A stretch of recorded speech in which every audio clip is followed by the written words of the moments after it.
Mientras que ha habido filosofía cristiana, los filósofos han reflexionado a partir de la revelación, porque es evidente que si Dios se revela porque nuestra razón por sí sola no logra llegar a la formulación de conceptos verdaderos. Si damos un ejemplo, el ejemplo clásico es que con toda la profundidad, la riqueza de la filosofía griega, ninguno de los filósofos griegos ha conseguido formular el concepto de creación. La Biblia, en cambio, comienza por la creación, porque el primer versículo del Génesis dice exactamente esto. En el principio Dios creó el cielo y la tierra. Aquí esto crea una distinción en el acercamiento a la realidad y en la reflexión sobre la realidad que hace la filosofía. Después de Lutero dijimos la filosofía, al menos la filosofía que se estudia en las escuelas y en las universidades, la filosofía pierde toda referencia a la revelación. Ya no se reflexiona a partir de la revelación, si es que no se hace en contra de la revelación. Uno de los filósofos que han marcado la modernidad, después de Bacon, es Locke. Estamos siempre en Inglaterra, esta vez un poco después de la vida de Locke, la vida de Bacon, estamos a mediados del siglo XVII, en la segunda mitad del siglo XVII. Locke es el exponente más maduro de la corriente filosófica inglesa que se llama empirismo. Después de abandonar la reflexión sobre la revelación, sobre la creación y sobre el pecado, apartando el pecado, se presenta un problema filosófico serio. ¿Cómo se puede hacer para que la gente esté de acuerdo? Porque es evidente que la gente piensa de forma diferente sobre muchas cosas, casi sobre todo. Entonces, la tarea de los filósofos será poner de acuerdo todas estas personas que piensan de manera tan diferente. Y por eso, cada uno de ellos encontrará la solución a este posible conflicto que después de ellos tendrá que quedar eliminado. Por tanto, la filosofía moderna es implícitamente totalitaria, porque cada uno se encarga de eliminar los posibles conflictos futuros. Entonces, ¿cómo elimina Locke los conflictos?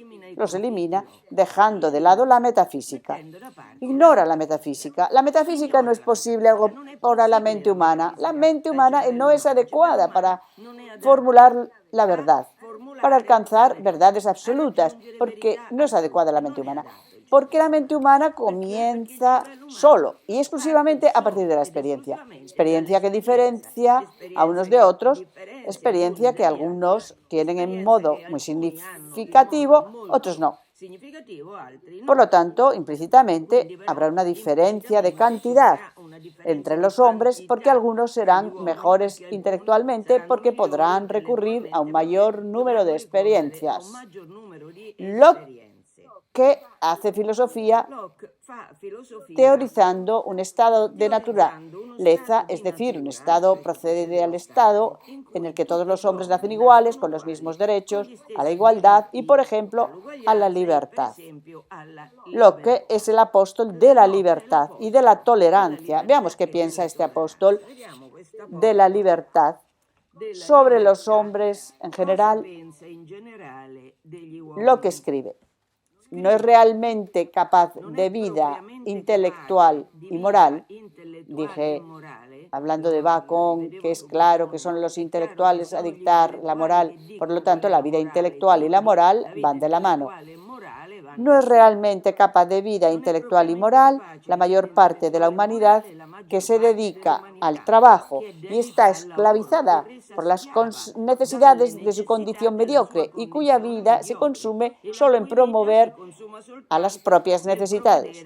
Traducido, todos los pobres, todos los que para vivir necesitan trabajar, carecen de vida intelectual y moral. ¿Por qué? Porque son esclavos, dependen de su trabajo, son esclavos. Vean lo que ante todo se enriquece con el comercio de esclavos. Veamos ahora qué piensa de los esclavos, de la relación entre amos y esclavos, el liberal Locke. El padrón ejerce, cito, un dominio absoluto, un poder legislativo de vida y de muerte, un poder arbitrario sobre esclavos. Y luego los pobres, ¿qué sucede? ¿Qué pasa con los hijos de los pobres? Bien, antes que nada son pobres porque tienen poca cabeza, porque son inmorales. Por eso van reeducados. ¿Y sus hijos?